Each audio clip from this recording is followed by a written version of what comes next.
올라갈 때 하나님 여전히 우리가 또다시 하나님 믿음의 도전을 가지고 나아가며 승리하는 주의 거룩한 백성이 되게 하여 줄 줄 믿습니다. 살아 역사하신 예수님의 이름으로 감사하며 기도합니다. 아멘. 할렐루야. 할렐루야. 네, 우리 오늘 또 주님의 거룩한 존전에 나오신 우리 성도님들을 환영하고 축복합니다. 우리 옆에 계신 분들에게 함께 인사 나누시죠. 참 잘 오셨습니다. 사랑합니다. 축복합니다. 네, 저는 이 하나님께서 천지를 창조하시게 대해서 믿습니다. 저는 하나님께서 이 땅을 창조하셨다 믿어요. 하나님이 이 천지를 창조하시지 않으면 저 하늘의 태양도 없다라고 생각합니다. 그 넓은 바다도 없고 하나님이 창조하시지 않으면 땅에 아름다운 꽃들도 없고 또한 나무와 동식물들도 존재할 수 없다. 저는 그렇게 믿고 확신합니다. 하나님께서 만드신 거예요. 저는 그리고 또 하나의 믿음을 가지고 있습니다. 하나님께서는 이 땅을 창조하셨을 뿐만이 아니라 하나님께서는 이 땅을 다스리고 통치하시는 분이심을 믿습니다. 하나님은 그 지으신 것을 통치하고 보존하시는 분이세요. 하나님께서 이 세상을 다스리고 통치하시는 방법이 있습니다. 바로 하나님의 사람, 믿음의 사람들을 사용을 하시는 것입니다. 사람을 도구로 해서 하나님의 계획한 일들을 이루어 가시는 것입니다. 사람을 도구로 해서 하나님의 거룩한 일들을 이루어 가시는 거예요. 그래서 하나님은 믿음의 사람들을 오늘도 찾고 계신다라는 것입니다. 저는 오늘 본문에 등장하는 요아스 왕을 통해서 우리가 함께 은혜를 받기를 원하는데요. 이 요아스 왕은 조금 헷갈리는 인물이기도 합니다. 이스라엘 왕에 보면 이 요아스가 등장을 하지만 또 유다에 보면 요아스라는 왕이 등장을 합니다.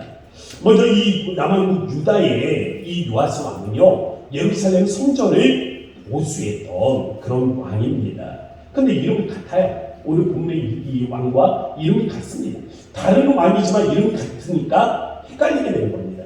근데 이 두 사람이요, 다른 시대에 존재하는 것도 아닙니다. 동시대에 존재해요. 남왕국에는 요시야 왕이 있고 북왕국에도 요시야 왕이 있습니다.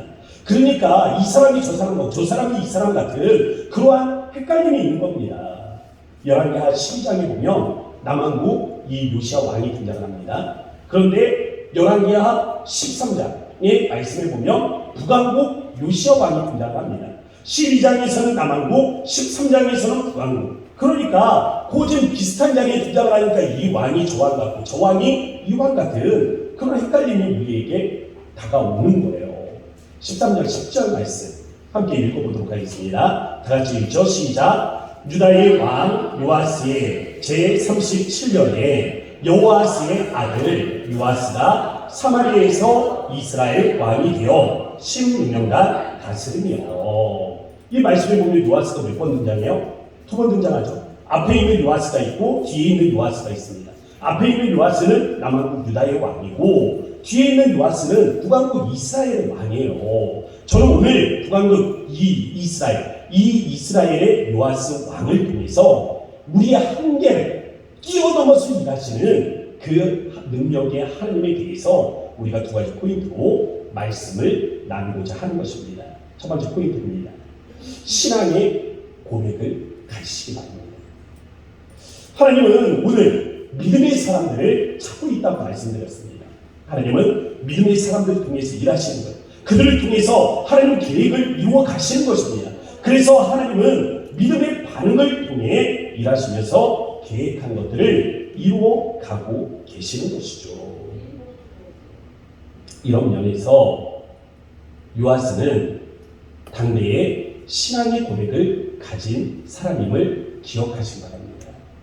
14절 말씀에 보면 내 아버지여 이스라엘의 병거와 마병이요 라고 고백하고 있습니다. 이 고백을 처음으로 사용한 사람이 있죠. 엘리사 선지자입니다.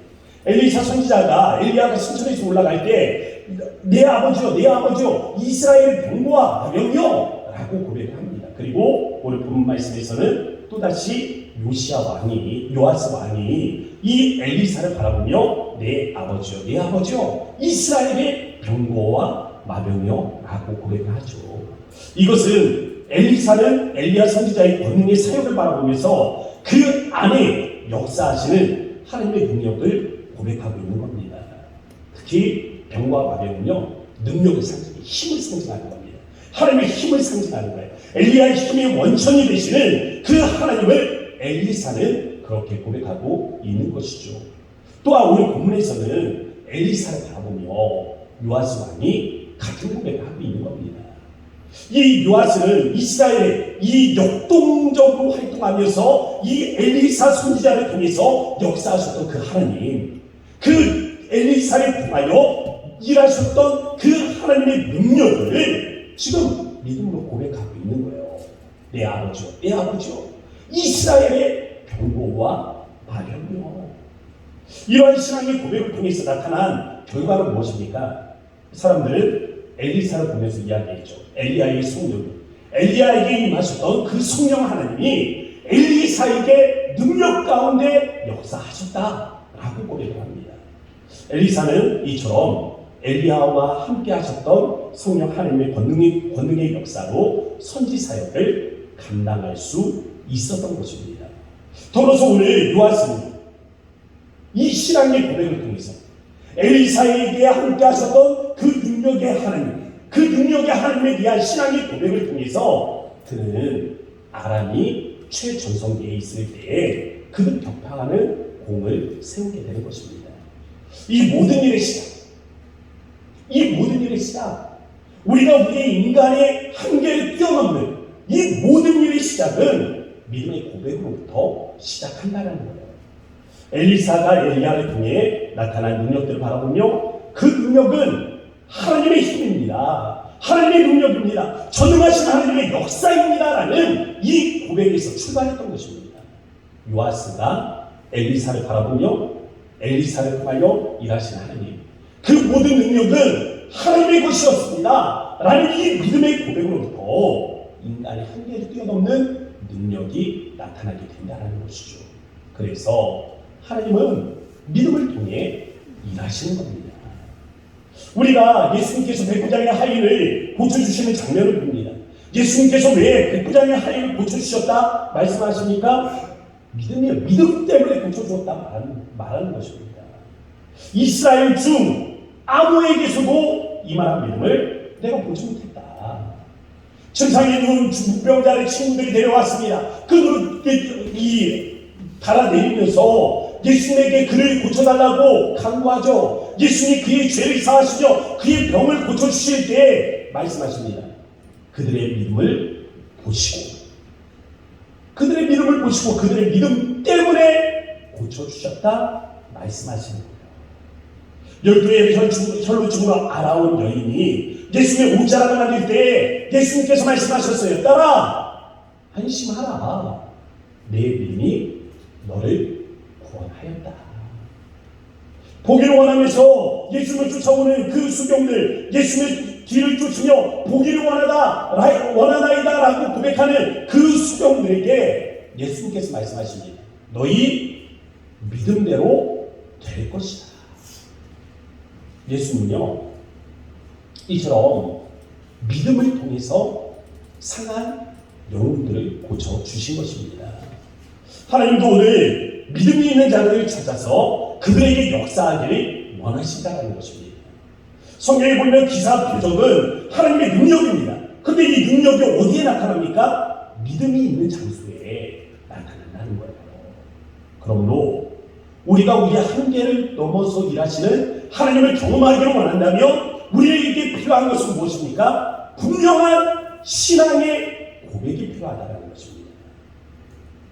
살아계신 하나님에 대한 바른 믿음의 고백이 있어야 됩니다. 우리 하나님에게는 불가능이 없음을 고백하는 진짜 믿음이 우리에게 필요합니다. 하나님의 사랑에 대한 그 진정한 믿음의 고백이 우리 안에 있어야 한다는 것입니다. 믿음의 고백으로, 이 믿음의 고백으로 자신의 삶을 긍정적으로 한번 설계해 보세요. 하나님께서 여러분의 삶을 풍요롭게 하실 것입니다. 어쩌면 우리 중에 누군가는 이 변화에 대해서 이 변화에 대해서 기대하기에 이미 몸이 많이 상한 분들이 계실 겁니다. 저희 말씀을 준비하면서 과연 누가 이 말씀의 대상이 될 수 있을까? 라는 생각을 해봤을 때 어떤 사람들은 그렇게 생각하겠죠. 아유, 목사님, 삶의 변화를 기대하기에는, 제가 삶에 대해서 어떤 소망을 갖기에는, 아유, 목사님, 내 나이가 몇이네요? 라고 말하시는 분들도 계실 겁니다. 어떤 이는 지금 당장 주어진 경제적인 문제나 그냥 해결됐으면 좋겠습니다 라고 생각하는 분들도 계시겠죠. 자신이 가진 능력과 재능, 그 모든 것들을 생각, 그 모든 환경들을 생각해 보면 소망을 갖기에는 턱없이 부족하다라는 사실 때문에 만연자실하게 그렇게 살아가시는 분들도 있을 겁니다. 저는 요즘 수요일에 다윗에 관한 말씀을 묵상하면서 갈렙에 대해서 생각을 해봤습니다. 갈렙. 저는요, 갈렙이 없었다. 이 다윗의 조상 중에 갈렙이 없었다면 이 다윗과 같은 사람도 없었을 것이다 라는 생각이 듭니다. 왜냐하면 사울 왕이 죽었어요. 사울 왕이 죽고 하나님께서 다윗에게 가라고 하신 첫 번째 장소는 헤브론입니다. 헤브론의 옛 이름은 기럇 아르바예요. 이 기럇 아르바는 아낙 자손들이 살던 곳입니다. 거인 족속들이 살던 곳이에요. 이 거인 족속들이 살던 성을 정탐할 때에 자기 형편을 알고 상대의 강함을 알았던 사람들은 그곳이 자기 무덤이라고 생각했습니다. 그래서 우리가 여기에서 죽게 되었다 하면서 모세를 원망하고 하나님을 원망했어요. 그러나 갈렙은 다릅니다. 갈렙은 믿음의 눈으로 그 땅을 바라봤어요. 우리가 차지하기 힘든 땅을 우리가 차지할 수 있다면 우리 믿음의 자손들은 난공불락의 성에 살 수 있다. 하나님이 우리에게 이 난공불락의 성을 허락하신 것은 축복이며 은혜다 라고 생각했습니다.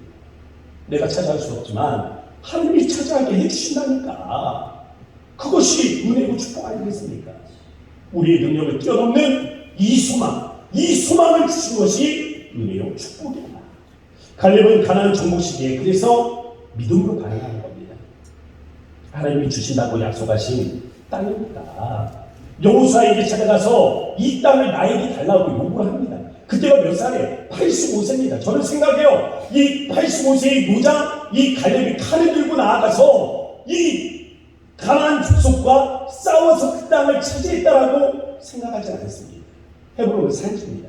높은 산 위로 올라가서 그가 싸우지를 못했다라고 저는 생각해요. 그렇지만 분명한 것은 그가 믿음의 기둥을 세웠다는 것입니다.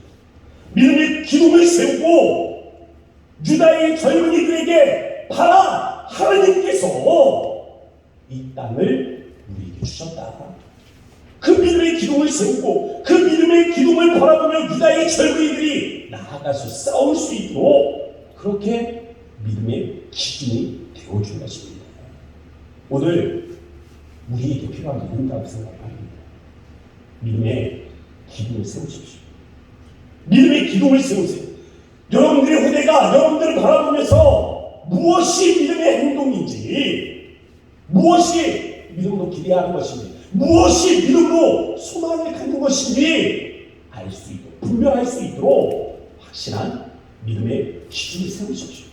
믿음의 확실한 고백으로 나아가세요. 이것이 우리 안에 우리의 한계를 뛰어넘어서 일하시는 하나님을 경험하는 첫 번째 방법이 될 것입니다. 두 번째, 자기 한계가 소망에 미치는 영향을 극복하셔야 됩니다. 자기 한계가 자신의 소망에 영향을 미친다니까요. 대중 가수 나훈아 씨라고 있죠. 이 나훈아 씨가 요즘 부른 노래 같습니다. 테스 형이라는 이 가요가 있더라고요. 요즘 이 노래를 들어보면은 요즘 말로 현타라고 하죠. 현실타임. 이 현재에 대한 자각, 그 현재의 처량한 형편에 대해서 생각하게 하는 그러한 문구입니다. 가사 중에 이런 문구가 있더라고요. 어쩌다 한바탕 턱 빠지게 웃는다. 그리고 아픔을 그 웃음에 묻는다. 음유시인 같지 않습니까? 가요를 듣는데 이게 시같이 들리더라고요. 제가 이 가사를 모르니까 어제 이 말하려고 3번이나 반복해서 이 노래를 들었습니다. 그러면서 이거 가사 괜찮은데? 라는 생각이 들더라고요. 그냥 막 턱빠지게 하하하하하하하하하 막 웃다가 현실 타임이 오는 거죠. 그러면서 현실의 그 무거운 무게, 그것 때문에 그냥 그 웃음에 그 삶의 무게들을 묻히면서 쓴 웃음으로 가리는 거예요. 표현이 멋있더라고요. 그러면서 테스요, 세상이 왜 이래? 왜 이렇게 힘들어? 테스요, 소크라테스요, 너 자신 알라며 내뱉고 간 말을 내가 어찌 알겠어? 이렇게 가사가 흘러가더라고요. 사실 너 자신 알라 라는 이 말은요, 소크라테스의 명언이기도 합니다. 그런데 소크라테스 이전에 이 말은 델포이 신전에 기록되어 있던 그 말이에요. 자신의 존재와 상황, 자기 자신에 대한 자의식을 갖는 것은 매우 중요합니다. 그런데 더 중요한 것이 있습니다. 자기만의 한계에 갇혀서 있습니다. 나는 요만큼밖에 안 된다는 자기 인식 때문에 그 한계에 갇혀서 살아서는 절대 안 됩니다. 오늘 본문에서 엘리사는 요시야에게 활을 잡고 창기장에서 쏘라고 말하면서 화살의 의미에 대해서 설명을 하죠. 17절 말씀 우리 함께 읽어보도록 하겠습니다. 함께 읽습니다. 시작. 이는 여호와의 구원의 살 곧 아람에 대한 구원의 살이니 왕이 아람 사람을 진멸하도록 아벨에서 치리라. 아멘. 엘리사 선지자는요, 이처럼 활에 대한 설명을 마친 이후에 왕에게 활을 들어서 땅을 치라고 명령합니다. 그럼 한번 생각해 보세요. 이 화살이 무슨 의미라고요? 하나님께서 아람을 대신해서, 왕을 대신해서 아람과 싸우시겠다라는 의미입니다 라고 가르쳐 줬단 말이에요. 그리고 이 화살을 들어 땅을 치소서 라고 명령합니다. 그러면 이 화살이 뭡니까? 하나님이 대신해서 아람과 싸우시겠다는 증표가 아닙니까? 그러면 요아스는 어떻게 해야 돼요? 화살이 그냥 부러짐으로 땅을 힘차게 그렇게 내리쳐야 되지 않겠습니까?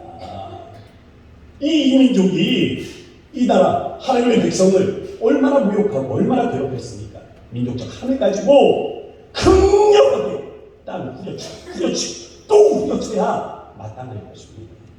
그런데 그는 단 3번 땅을 치고 멈추는 겁니다. 후려치지도 못한 것 같아요. 그냥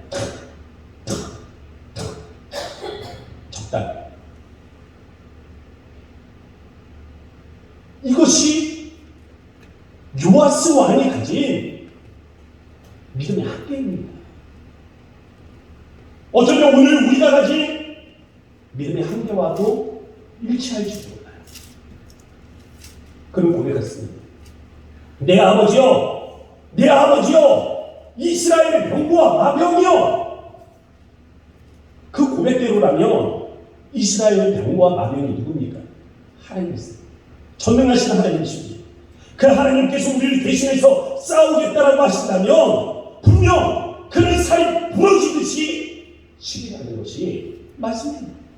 오히려 하나님께서 우리를 대신해서 싸우리라는 그 각오로 더 강하고 더 거칠고 더 공격적으로 땅을 쳐야 하는 것이 맞았습니다. 그러나 요아스는 믿음의 고백과는 행동이 달라요. 그러나 하나님이 이스라엘의 병거가 되고 마병이 되어 전쟁에 나가 싸우실 것이다 고백하지만 정작 그는 누가 싸운다라고 생각합니까?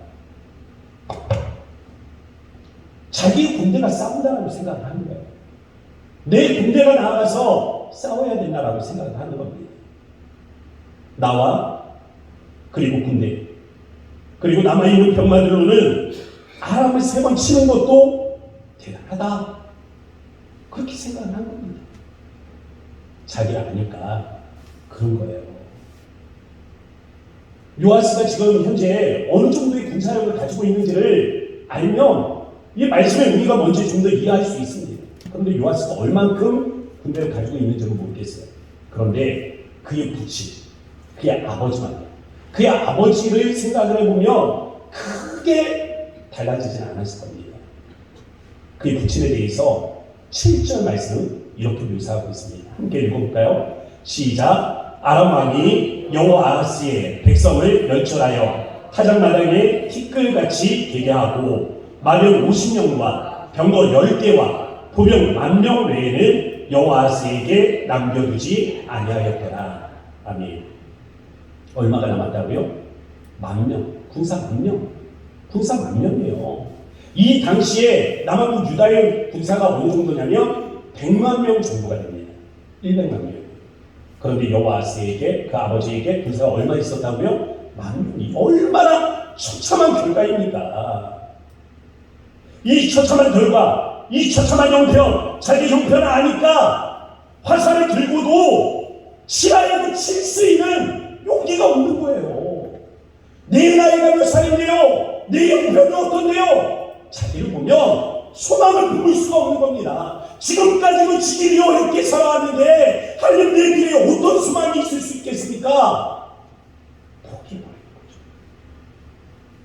우리 하나님이 전지전능하시며 힘과 지혜가 충만하신 분이심을 저는 믿습니다. 이 같은 하나님이 우리를 도우신다면 우리의 인생이 어떻게 될 수 있겠습니까?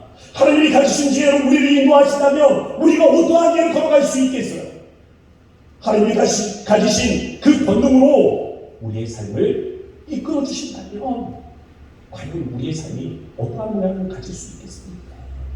만물의 주인이 되신 하나님, 이 땅을 다스리고 통치하신 그 하나님께서 우리의 자원이 되어주신 것입니다. 물려받은 유산은 없지만 하나님이 가지신 것이 내 것이라고 생각을 하면 온 세상이 내 것이 될 수 있는 것 아니겠습니까? 그러면 갖지 못할 소망은 또 뭐겠어요? 우리는 좀 더 원대하고 방대하며 좀 더 큰 소망을 품을 수 있어야 되겠습니다. 자기를 알면 소망할 수 없죠. 우리의 한계를 뛰어넘어서 우리와 함께 하시는 하나님의 그 일하심을 믿는다면 품을 수 있는 꿈, 바로 그걸 말하는 겁니다. 스스로의 망상으로 끝나는 것은 아닐까 두려운 나머지 아무것도 소망하지 못한다면 우리는 그 이상 커질 수 없습니다. 소망이 꺾이면 우리의 인생도 그냥 꺾이는 거예요. 비터 프랭클이라는 사람이 있는데요. 이 사람이 죽음의 수용소라는 책을 썼습니다. 이 세계 제2차 세계대전 당시에 프랭클이 바로 이 유대인, 나치들이 유대인을 학살하지 않습니까? 그 학살의 현장에 있었던 분입니다. 그는 아우슈비츠 이 감옥에 수감이 되었고 그는 그곳에서 죽어가던 사람들을 관찰하기 시작합니다. 그는 그곳에서 죽어가던 사람들을 관찰하는데 보니까 같은 환경, 같은 질병, 같은 고통을 받으면서 어떤 사람들은 죽어가고 어떤 사람들은 끝까지 존재하는 거예요. 그런데 죽어가는 사람들에게는 없는 것이 거기에서 살아남은 사람들에게는 있는 한 가지가 있더랍니다. 가만히 보니까 하나의 공통점이 있대요. 그곳에서 죽어가는 사람들은 이것이 없었고 그곳에서 살아남은 사람들을 보니까 이것을 가지고 있습니다 하는 그것, 바로 믿음입니다. 그래서 비터 프랭클이 말하기를 믿음의 상실은 죽음을 부른다. 어느 날 프랭클의 한 사람이 찾아옵니다. 유명한 작곡가였대요. 이 작곡가분이 어느 날 꿈을 꾸는 이야기를 들려주더랍니다. 그러면서 하는 말이 어느 날 내가 꿈을 꾸는데 꿈속에서 목소리가 들리더랍니다. 그러면서 자기에게 묻더래요. 내가 알고 싶은 것을 말하라. 그래서 이 사람이 곰곰이 생각하다가 가장 궁금한 것을 물었대요. 나를 위해 이 전쟁이 언제 끝날지 제게 알려주세요. 그랬더니 이번에는 그 목소리가 대답을 합니다. 3월 30일. 3월 30일. 이 비터 프랭클이 이 이야기를 들은 게 언제냐면요. 1945년 3월이 막 시작되는 3월 초였습니다. 시간이 흘러요. 약속의 날이 다가옵니다. 이 약속의 날이 다가오는데 전혀 전쟁이 멈추고 기미가 보이지 않는 거예요. 3월 29일이 되었어요. 이 꿈을 꾼 사람이 시름시름 앓기 시작합니다. 3월 30일이 되었어요.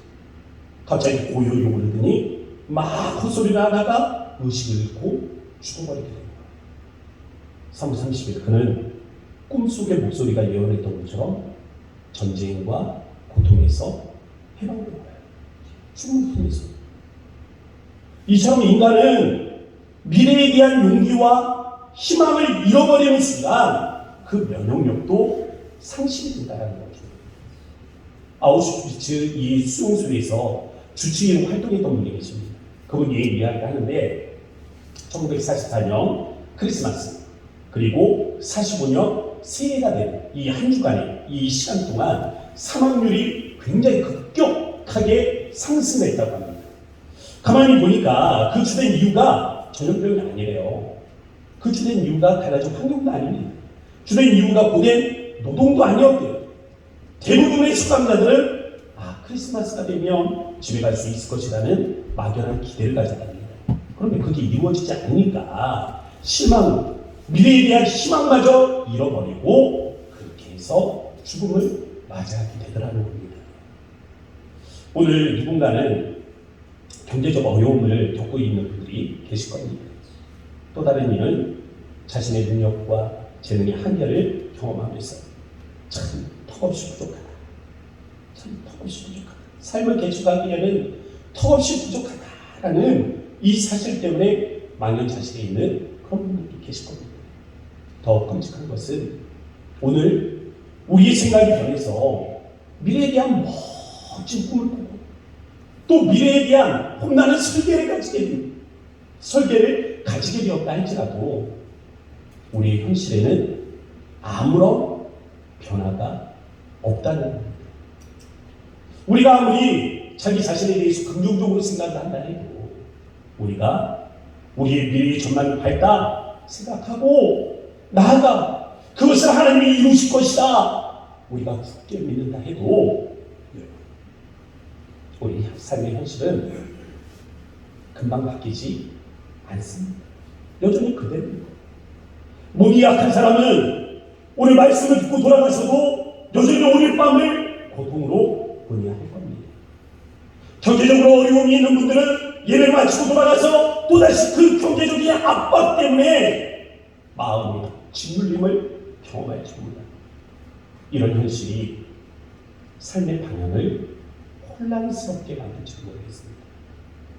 자신의 능력이나 환경, 재능이 부족하다는 사실은 아무리 생각을 바꾸어도 달라지지 않는 현실이라는 겁니다. 그러나 우리 이 현실 타임을 극복할 수 있어야 합니다. 차갑게 다가오는 이 현실, 우리의 환경과 한계를 극복할 수 있어야 한다는 것입니다. 믿음으로 우리의 한계를 극복하며 소망을 꿈꿀 수 있게 주의 이름으로 축복합니다. 다윗은요 광야에서 훈련을 받았습니다. 이 광야에서 훈련 받을 때 하나는 잃지 않았어요. 굳게 한 가지를 잡았습니다. 내가 왕이 되리라. 그가 왕이 되리라는 이 소망입니다.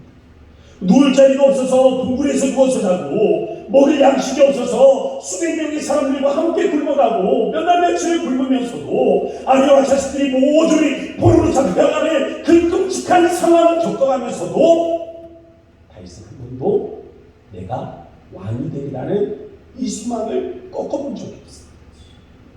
결국 우리 신앙의 사람들도 믿음을 잃고 소망이 꺾이면 죽는다는 것입니다. 만약 요아스의 꿈이 조금만 컸다면 자기의 상황과 형편이 갇히지 말고 자기가 고백한 대로 정말 하나님이 싸우셔서 아람을 전멸하시리라 이 믿음으로 그다음 화살을 내리칠 수 있었다면 이스라엘의 역사가 어떻게 달라질 수 있지 않았겠습니까? 결국 믿음의 크기만큼 소망을 가질 수 있는 겁니다. 마음에 소망이 없는 분들이 계시다면 다른 것들을 탓하지 마세요. 결국 우리의 믿음이 고만한 겁니다. 그림을 하나 보여드릴게요. 2011년 타임즈 표지입니다. 이 타임즈 표지가 있는데 이 타임즈 표지에 보면 큰 숫자로 보이죠? 2045년을 밝힌 겁니다. 2045, 2045년. 그 밑에 보면 영어로 쬐끄만 글씨로 이렇게 표현되어 있습니다. The year man becomes immortal. 무슨 뜻이냐면 2045년 인간은 영생한다. 이 과학자들이 표현하는 그림입니다. 이 그림에 보면 목 뒤에 뭐 꽂혀 있는 거 보이세요? 이게 뭐냐면 컴퓨터와 사람의 두뇌를 연결시키는 그림입니다. 구글 CEO 에릭 슈미트가요 이런 말을 했어요. 인간 증강은 과학과 기술을 이용하여 인간의 능력을 증강시키려는 시도를 통해서 궁극적으로 사람과 기계의 경계를 극복하는 것이다. 요즘 AI 많이 들어보셨죠? 이 AI가 우리의 머릿속으로 들어온다는 겁니다. 집하나 그냥 업데이트 해주면 우리 뭐 열심히 막 받아쓰게 하고 말씀 열심히 외우듯이 그리 하지 않아도 언젠가는 이렇게 과학자들이 따르면 그렇게 그런 정보들을 우리가 기억해낼 수 있는 연산할 수 있는 장치들이 개발이 되고 그것들이 우리 안에 심어지게 될 것이라고 말하면서 그들이 말하는 디데이가 2045년이에요.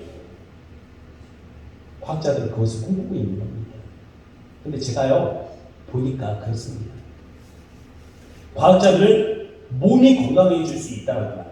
질병이 극복이 되면 몸은 건강해진다. 그런데 몸은 건강해지지만 마음은 약해집니다. 마음으로 찾아오는 질병들은 더 많아집니다. 과학자들은 지금 우리가 지식적으로 풍성해질 거라고 말하지만 우리가 반대로 우리의 감성은 더 약해지는 시대를 맞이하게 될 것입니다. 과학자들이 원하는 그 유토피아가 이루어지기 전에 사회는 더 큰 혼란을 경험하게 될 거예요. 저는 그들이 원하는 그러한 세상은 이 땅에 도래하지 않는다고 생각합니다. 그러나 성경은 이미 인간의 능력을 증강시키는 법이 있음을 우리에게 말해주고 있는 겁니다. 그것이 바로 믿음이에요. 믿음을 통해서 우린 전능하신 하나님과 하나를 이룰 수 있다는 것입니다. 하늘을 향해서 여러분들의 활시위를 당기세요. 그리고 하늘을 향해서 쏘십시오. 이 활이 의미하는 것이 무엇입니까? 하나님께서 여러분이 가지고 있는 그 문제를 대신해서 싸우시겠다는 것입니다. 무엇과 여러분들은 오늘 다투고 계십니까? 무엇을 고군분투하고 계세요? 막혀있는 사업의 문제를 하늘을 향해서 쏘시기 바랍니다. 하나님이 대신해서 싸우실 거예요. 여러분이 건강의 문제를 두고 고군분투하시면 하늘을 향해서 쏘세요. 막막한 자녀들의 이 앞날이 걱정이 된다면 하늘을 향해서 여러분들의 활시위를 당겨 쏘시기 바랍니다. 하나님 여러분들의 문제를 대신해서 싸우시겠다라는 약속입니다. 이제 이 화살이 우리에게 주어졌어요. 여러분, 이 화살을 어떻게 하시겠어요? 여러분 안에 활이 주어졌다고요. 이 화살이 주어졌다고요. 땅을 향해서 내리치라고 말씀하시는데 어떻게 하실까요? 여러분들 믿음대로 행하십시오. 정말 전능하신 하나님이 개입하심으로 모든 문제가 박살날 것을 믿는다면 땅을 향해 혹여 치세요. 하나님께서 여러분의 믿음의 고백대로 역사하실 것입니다. 우리와 함께 하시는 하나님, 우리의 한계를 극복하여 일하시는 하나님을 위해서 오늘 여러분 안에 소망이 일어나게 됩니다.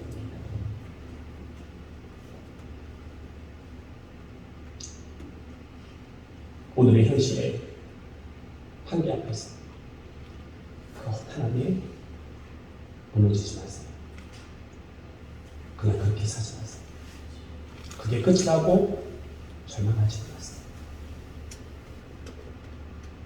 하나님 여러분과 함께 일하십니다. 우리 마음으로 이 시간 함께 기도하도록 합시다. 우리 안에 들어와 일하신 하나님, 우리에게 임재하신 하나님, 우리가 주님에 대한 신앙의 고백과 하나님 우리 자신이 아닌 우리 안에서 일하시는 하나님을 인하여 꿈을 꾸기를 원합니다. 소망하기를 원합니다. 우리 안에 하나님 이 소망을 도와주옵소서. 우리 주의 마음을 짓고 간절한 마음으로 기도하며 나아가도록 하겠습니다. 주여, 아버지 하나님 그렇습니다. 하나님 오늘 우리가 하나님을 가지고 나온 하나님 삶의 하나님 다양한 하나님 문제들을 주님의 하나님 맡겨드리며 아버지 우리가 하나님 간절히 주님의 하나님을 기도하기를 원합니다. 우리 하나님 기도하니 강구 위에 하나님께서 하나님을 역사하여 주셔서 우리가 하나님 간절히 하나님을 기도하고 주의 하나님 우리를 하나님 구하며 아버지 우리 하나님 오늘의 하나님 삶의 문제들 앞에 하나님 우리가 쓰러지기를 원하는 마음으로 구하오니 아버지께서 우리 하나님 거룩한 마음들로 하시고 아버지 우리가 하나님을 가히 꿈꾸지 못하는 하나님 우리 미래를 향하여 하나님 우리가 꿈꾸고 하나님 우리가 도전하며 하나님께서 일어나시 거룩한 일들을 꿈꿀 수 있는 우리가 이로 인도하여 주소서.